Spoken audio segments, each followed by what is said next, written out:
Ladies and gentlemen, welcome to Flavor of the Week, brought to you by Banditos, fresh, made daily. In Flavor of the Week, Kyle sits down with one of our local priests over 4 different episodes to sample variations of a favorite food or drink while they discuss the ins and outs of life as a priest. This is Kyle Hyman here for Flavor of the Week Part 4, brought to you by Banditos, 5 locations around the Fort Wayne area, fresh, made daily. I am here with our guest, Father Thomas Shoemaker from St. Charles. We've done 3 flavors already. We're sampling different wines from Captain Cork. They've provided their namesake here, the George wine, which was our first one. Andy Lebemoff has picked out 3 of them for us. That one, he picked out the Franciscan Estate Chardonnay, Our Daily Red, which is pretty clever, and then I picked out the one from Don Bosco. And the only one we have left is the Chardonnay. Would you like to do the honors of opening it? Sure. Here? Okay. Yep. And as you're doing that, I have heard for years now about the world famous Pope on a Rope. That is a presentation that you've taken all over the diocese. Yeah. And it's kind of a timeline of church history through a lens of our popes over time. Right. How long have you been doing that? That's a good question. Probably 20 years. Yeah, I've been doing it a long time. And what gave you the idea to do it in the first place? Well, it just seemed to me, as we're looking at church history, that you need some visuals. It's easy to throw out dates and numbers and talk about how ancient something is, but you need visuals for this. So it's the simplest of simple things. I just got a piece of string and some index cards and a marker and a scissors. That's all that's involved. I just wrote down the names and the dates of each of the popes.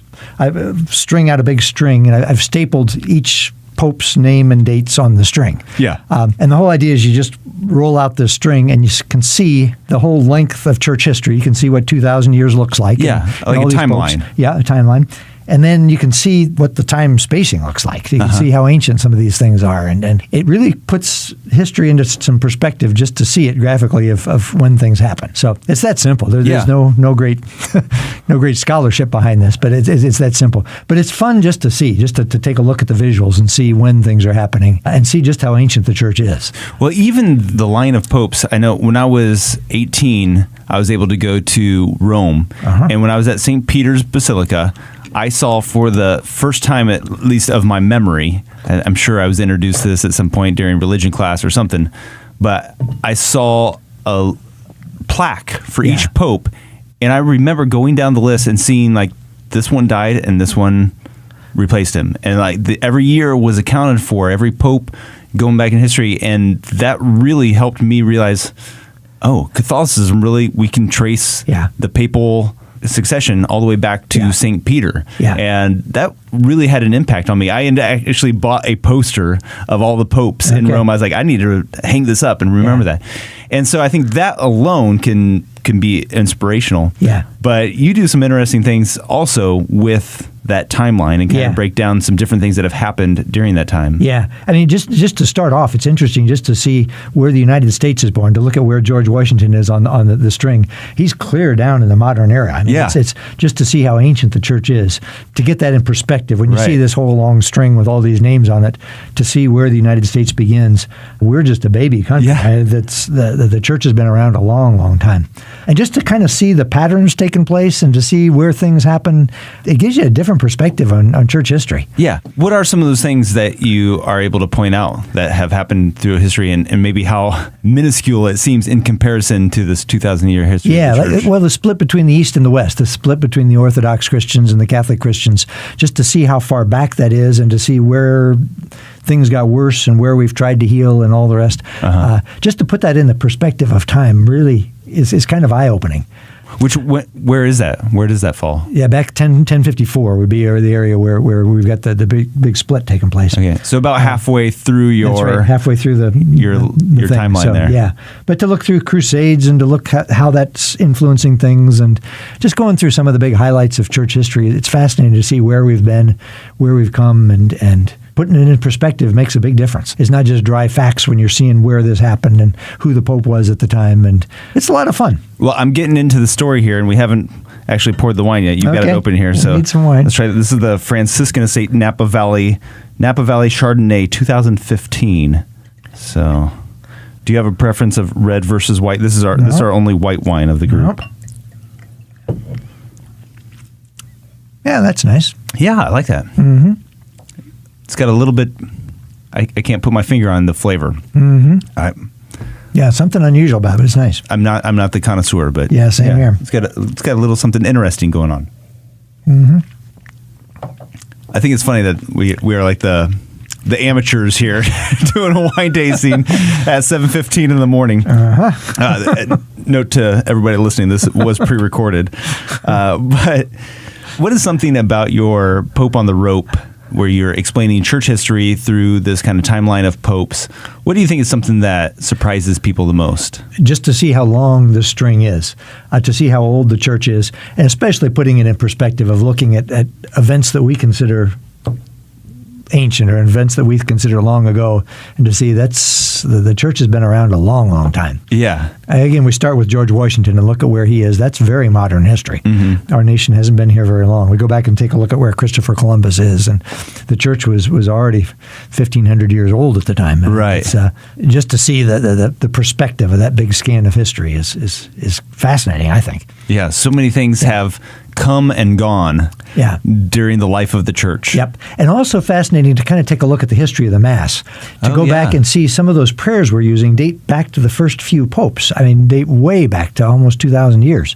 To take a look at the history of the church is fascinating, how old it is. Some of the prayers in the Mass date back from the very beginnings, and to look at how ancient our liturgy is compared to this big span of history. Just kind of fascinating to put it in perspective. Yeah.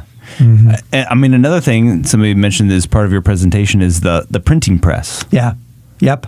Which changes everything. The printing press doesn't come along till about 1450. And by that point, the church has been without Bibles, except for a parish might have Bibles by that point, and very rich people might, but the average person would have never touched one. Right. They were copied by hand for 3/4 of our history. So it changes everything when we've actually got Bibles in the home and Bibles in the school and Bibles that people can have access to. Up until then, we were a church that had to teach through art mostly. Yeah. Art and preaching, and even with preaching, we didn't have microphones, so that was a little bit spotty too. Yeah. Yeah. When do microphones come in on the scene? Yep. Yeah, and that's something so many churches take for granted is we base our church on the Bible. Well, that's only even been possible to do fairly recently. Right. And we sometimes get a bad name that we don't know the Bible very well. But if you look at our history, 3/4 of our history, people had never seen a Bible, or if they had, it was from a great distance. They certainly didn't have one in the home. So we've got a church that for most of our history, just the Bible wasn't that accessible. Mm-hmm. So we learned through what we heard at Mass and what we heard without microphones, of course. We learned through what we could learn through schooling and education, but that was pretty spotty too. So an awful lot of our faith was learned through art in those days. It was learned through the paintings and the murals and the frescoes and things that you found in the churches. Art was a way of teaching for people who didn't have books. Yeah. Do you think we're losing that today? An appreciation for it, at least, if not maybe. The ability to create? Maybe, yeah. I think churches probably are less decorated today than they used to be. Mm-hmm. Highly decorated churches were the norm back in the olden days, but you can see why. That's how people learned the faith. Right. We don't need it quite as much today, but there's less decoration probably in our churches today. Yeah. When you first came up with this idea for Pope on the Rope, did you think you'd be still doing this 20 years later? No.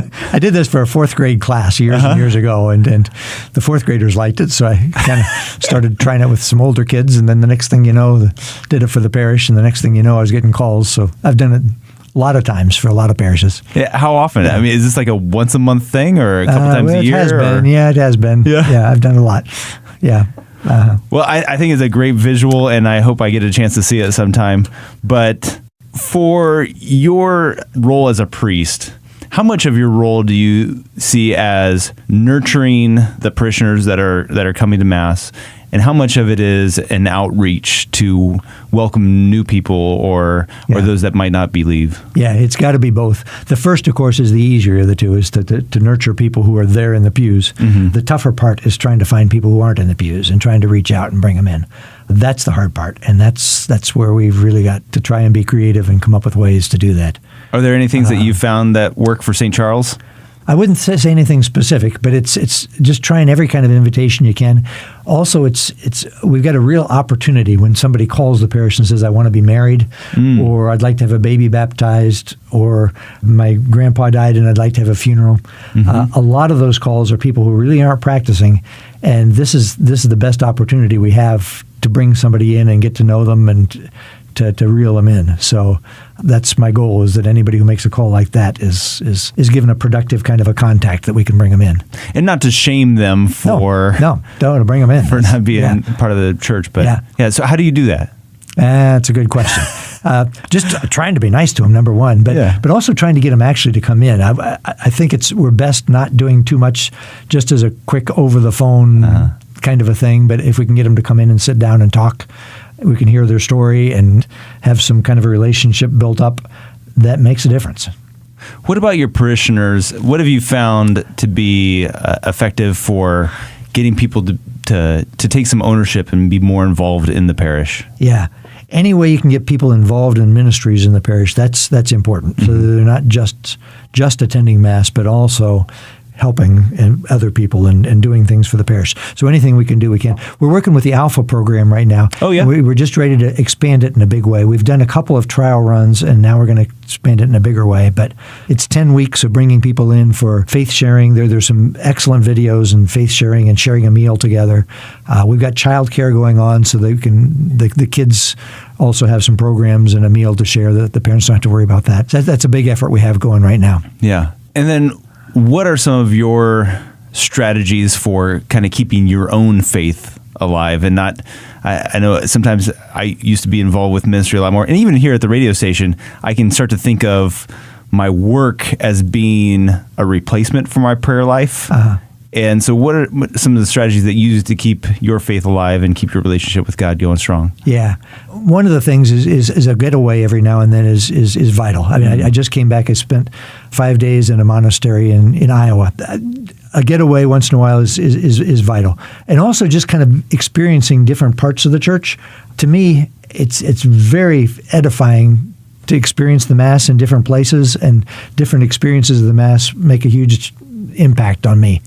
We don't want to get stale and thinking it's the same old thing and the same old music and the same old books and nothing's changing here. But to experience the Mass in different places and church ministries in different places really is edifying. Yeah. Yeah. Last week we talked about all of your many hobbies. Do you see those as a form of prayer at all, or is it completely extracurricular and entertainment? Yeah. I mean, a lot of it is prayer. Yeah. There's prayer involved in doing it. Also, it's just kind of a way of getting away and stepping back too. Yeah. All right. Well, this has been so much fun. I really appreciate you taking the time to share a little bit of your journey, a little bit of your life and your priesthood and your enthusiasm for it with us, as well as trying out some different wines from Captain Cork here.